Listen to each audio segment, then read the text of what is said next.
Want a boxy 4x4 without paying G-Wagon, Wrangler, or used Prado money? Then the GWM Tank 300 might be the clever option. They've finally hit the Aussie used market, meaning you can skip a big chunk of new car depreciation but still keep plenty of factory warranty. I'm building this Aussie used car channel from scratch. Subscribe to become a day one supporter of the channel, and let's hunt down the right cars at the right price. Today, the ultimate used Tank 300 buyer's guide. Let's rip into it. Before we dive in, let's set some expectations. Because the Tank 300 only officially hit the Aussie market in late 2022. The used inventory obviously can't compare to legacy 4x4s like the Prado, Wrangler, or Pajero Sport. And since these cars are still relatively new, many long-term potential issues may not have fully surfaced yet. So a used Tank 300 is best suited for buyers looking for a near-new 4x4 with a lot of comfort, tech, and off-road hardware for the money. With that in mind, the core focus of this video is to show you how to judge the real condition of the car and spot any hidden off-road damage. Since you're ready to buy, let's figure out which trim is right for you. Since it's late 2020 to launch in Australia, the Tank 300's powertrains have evolved, starting with the early HEV, then the 2.0T petrol in 2023, the 2.4T diesel in 2025, and the top-tier PHEV in 2026. Despite the variety of engines, GWM kept the trim levels in Australia incredibly simple. Most versions are split into two grades, Luxe and Ultra, and even the Luxe is not exactly bare bones. How do you choose? Here's the quick breakdown. Practicality first, choose the Luxe. It comes standard with a rear differential lock 17-inch alloy wheels and easy-to-clean faux leather seats. If you're buying this car mainly for hardcore off-roading or plan on modifying it heavily, the Luxe is the most cost-effective choice. Want luxury and comfort? Go for the Ultra. This gets you more off-road hardware on many versions. Plus 18-inch alloys, a premium Infinity sound system, and nicer seats with heating, ventilation, and massage functions on many models. If you want serious off-road capability without compromising daily comfort, the Ultra is your top pick. Now that you know the trims, let's talk about the biggest question: which one is the best value on the used market? My number one recommendation is the 2023 to 2024 Ultra 2.0T petrol version. Why? Because this version is usually one of the easiest to find on the Aussie used market. A 2023 model usually goes for around 37 to 43 grand, and a 2024 model often sits somewhere around the low to mid 40 grand range, depending on mileage and condition. For just over 40 grand, you can get a fully loaded, near-new 4x4 with twin lockers. And here's the deal maker: GWM offers a 7-year, unlimited kilometer warranty in Australia.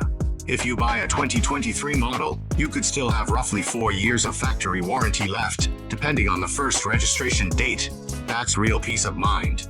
If you're concerned about fuel consumption, you can look at the 2022 to 2023 Ultra HEV as your second option. The difference really comes down to mechanical simplicity.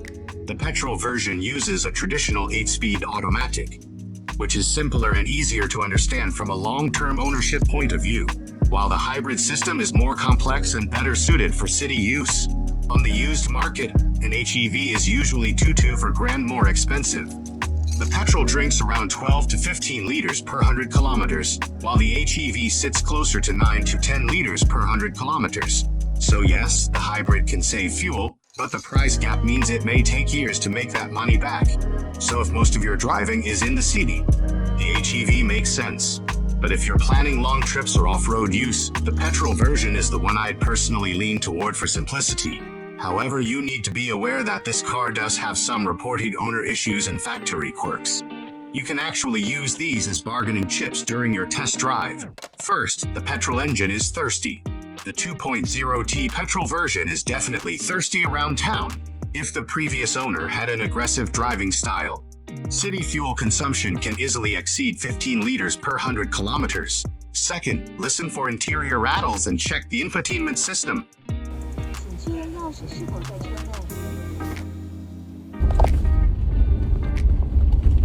The suspension on this car is on the firmer side.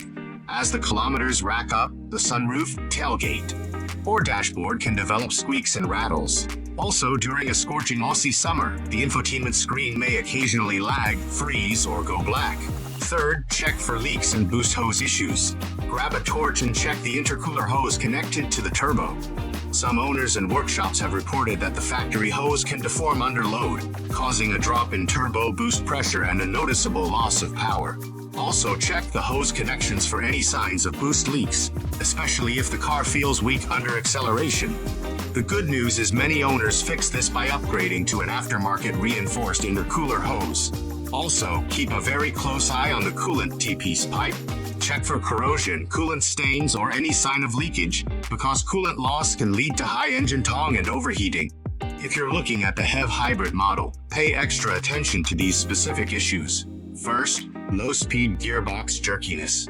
Compared to the pure petrol version, the HEV can feel less smooth at low speed, especially when shifting from second to third gear.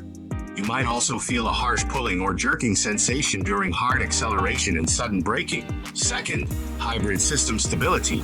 Early hybrid systems have been reported to occasionally throw warning lights or error codes. And the power handover between the electric motor and the petrol engine isn't always perfectly smooth. Third, performance drop on low battery. When the hybrid battery is depleted, the car's power delivery can drop noticeably. When this happens, fuel consumption will also spike, meaning you won't get that promised fuel efficiency. Aside from the common issues mentioned above, buying a used Tank 300 comes with a major risk specific to hardcore 4x4s. When buying a used 4x4, the age of the car isn't the biggest concern. What you really need to watch out for is whether the previous owner thrashed it off-road and used it hard.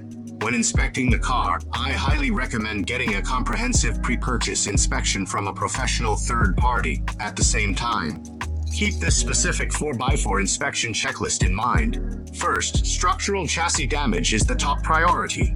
Don't just focus on how good it looks on the outside. You absolutely must put the car on a hoist to check the underbody. Pay close attention to the engine bash plates, oil pan, transfer case, and rear diff housing for any obvious deformation, cracks, or aftermarket repairs. More importantly, focus on these two critical chassis checkpoints. The first one is the inner front mounting point of the lower control arm. There are two sheet metal edges in this area. If you see obvious impact marks, dents, or deformation accompanied by rust, it means the car has frequently bottomed out on rough tracks. At best, it'll cause alignment issues, like the car pulling to one side at worst. The control arm itself is bent. Even if it's been sprayed over to hide the damage, any deformation in the structural components is a dead giveaway of a hardcore off-road history. The second one is the front and rear mounting points of the rear trailing arms. Because this is one of the lowest areas of the tank's chassis, it's vulnerable to bottoming out. If you spot any crushing or deformation here, treat it as a major warning sign. This kind of damage can ruin the shock absorbers or even shift the entire rear axle out of alignment. Second, inspect for weighting and water damage. Aussie owners love driving on the beach or doing river crossings, so a thorough check for water damage is essential. Pull the seatbelts all the way out and check the very bottom for water stains or mud spots. Inspect under the seats and inside the spare tire well for any rust, sand, or leftover mud. If you find these signs, assume the car has seen water and investigate very carefully. Third, beware of non-compliant modifications. If the car is fitted with exaggerated, non-genuine exterior kits like cheap glued-on wide wheel arches, be very careful. These types of mods can create roadworthy, defect notice, and insurance headaches if they're not compliant or properly engineered. Forcing them off can also damage the original paint and hurt resale value. Finally, verify the complete logbook service history. This is the most crucial part of buying this car. The Tank 300 comes with a 7-year, unlimited kilometer factory warranty in Australia. However, that warranty is only useful if the car has been serviced properly and the previous owner hasn't done dodgy wiring, rough modifications, or poor quality repairs. It doesn't have to be dealer-only servicing, but you want proper logbook records, receipts, and evidence that the work was done by a qualified mechanic. If a used Tank 300 doesn't have a complete and trustworthy service history, absolutely walk away. To sum it up, spending around 40 grand on a used Tank 300 with twin lockers, premium interior, And remaining factory warranty is a seriously strong value proposition in the Aussie 4x4 market right now. A stock, unmodified car is always the safest option. Light legal mods are fine, but heavily abused off-road cars, stay away. So here's the question, if you had 40 grand, would you choose this new Tank 300 or go for a 15-year-old Toyota Prado? Let me know in the comments, and I'll see you in the next video.